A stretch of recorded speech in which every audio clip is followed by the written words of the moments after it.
Kinakabahan talaga ako makinig. Ako muna. Ang love language. Go, Barbie! Siguro yung love language na nare-receive ko galing sa kanya, mas words of affirmation, ganyan, na mahilig siyang mangamusta, mahilig siyang nagsasabi na, totoo to hindi ako ng etchos. Pag feeling niya down ako that day, sasabi siya na, ganda mo ngayon ganyan. Pinipilig ka naman, or wala lang? Secret na lang namin.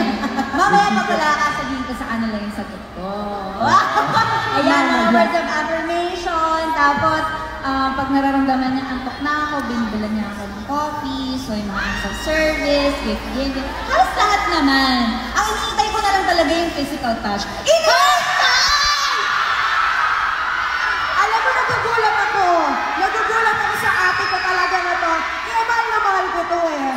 Sige nga. Hintay. Kita mo? Oo. Gusto ko yung sagot na to. At nagkauntugan pa ma, okay ka lang ba? Physical touch yun. Okay. Sorry. O, ikaw naman, ano ba yung love language? Si Barbie kasi, iniintindi niya ako. So, anong tawag doon? Acts of service. Yeah, she understands me, like how I am. Like, she would always ask me kung kamusta ako, okay ka lang ba? Di ba lagi mo sinasabi yun? Okay ka lang ba? Tapos, meron physical touch siya. Nag-hug.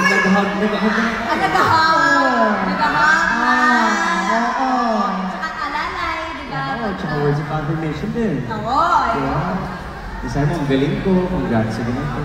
Ang tip mo, Sabi ko yun? Ayun, mga ganyan. Mas reassurance ganyan, words of affirmation, mas ganyan. Okay.